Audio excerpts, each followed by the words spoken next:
Hey guys, today we're going to talk about these things called ketones. Sorry, not ketones, ethers. Get excited.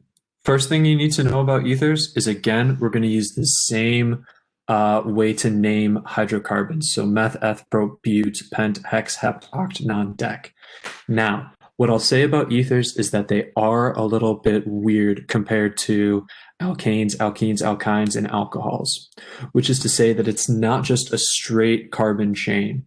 Instead, what you'll notice with ethers is we have this little R group, we have an O, and then we have another R prime group. R and R prime represent, it's just a way of showing like a long chain of carbons. So for example, as you'll see down below here, here's a long chain of carbons. This has 5 carbons in it. What an ether is it's pretty much, let me duplicate this. Nope, that's not what I wanted. Duplicate, drag it over. It's pretty much two of these carbon chains. So I've got carbon chain 1 over here, carbon chain 2 over here. They can be identical. They don't have to be. So for example, one could be 5 carbons long, the other one could be 2 carbons long. Let me go ahead and show you what it would look like. Just get rid of all this stuff over here. Whoop, bam. But then the thing about an ether is instead of just having 2 carbon chains, it's actually connected with an oxygen. So there's a little oxygen in between here, and then of course there'd be a hydrogen over here. So you might be wondering, how do I name this, right? And so it turns out that the ending, this is a little bit complex, so bear with me here. The ending is YL, YL, ether. Kind of weird, right? There's 2 suffixes and then also a third word, ether. What exactly does this mean? Here's what it means. First thing you're going to do is you're going to name this little section right here. It has 2 carbons, so it'd be eth, because eth is 2 carbons. Then over here, you've got this little section of 5 carbons. We would call that pent. So you have 2 options. You could write this as ethyl pentyl, or you could write this as pentyl ethyl. And then, of course, either way, you would put, oops, let me move these over just a little bit. You would put ether at the end in each case. Now, it turns out that the correct answer here is ethyl pentyl ether. And that's because, and this might be worth writing down, you always organize by alphabetical order.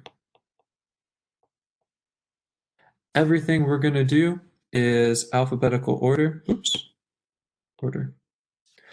So in this case, E comes before P, so you would always put it as E first and then P. So yeah, you name, so to summarize here, kind of, you'll see an O and then one group of carbons and another group of carbons. You'll name each chain separately, so in this case, F and pent. And then once you're done naming each chain separately, you're going to combine them as either ethyl pentyl ether or pentyl ether ether, and then you just choose whichever one is alphabetically correct. So it goes E comes first, then P, so it'd be ethyl pentyl ether. Remember, these structures can move in 3 dimensions, so it could kind of look like this, or remember, it could be rotated around to look like this, where so you never, what a lot of people sometimes do as a mistake is they'll name it from left to right, and of course that would be incorrect because there's not really a left and right. These structures are tumbling, they're moving all over the place. No one side is always left and no one side is always right, but it's hard to remember that when you see it on paper. So yep, organize everything based on this alphabetical order here and you'll do great. And then yeah, the ending is YL, YL, ether. The nice thing about here is that you don't have to include numbers, so that's kind of cool. Yeah, just name the structures and then put YL, YL, ether. One other thing I need to tell you guys about. one other thing is what if you have two that are the same? So let's imagine for a second that we have two carbon chains, each with two carbons on the end of them. So you would name, again, the left side, and you'd get eth. The right side, again, you'd get eth because they both have two carbons. Now, however, sorry, Alexa just started talking. Go away. Okay. Anyways, you wouldn't name this ethyl ether because that's kind of repetitive. So instead, what we say is you have two ethyls. So we're going to call this diethyl ether. So yeah, anytime you have the same carbon on the left and the right, instead of putting them in alphabetical order, because there's not really a way to put them in alphabetical order, you just say we have two of them. That's diethyl ether is the name. So yeah, hopefully that makes sense. Hopefully you see how sometimes you'll use a YL ending, like what you see up here, but sometimes if it's the exact same, you'll use di instead. So dibutyl if they're both 4 carbons. So then in that case, you'd have a total of 8 carbons. In this case, we have a total of 4, 2 on each side, so it'd be diethyl ether. Hopefully this makes sense. Hopefully you had fun learning about these. They're kind of fun, and they're also kind of fun to say, diethyl ether. Have a good one, guys. We'll see you next time.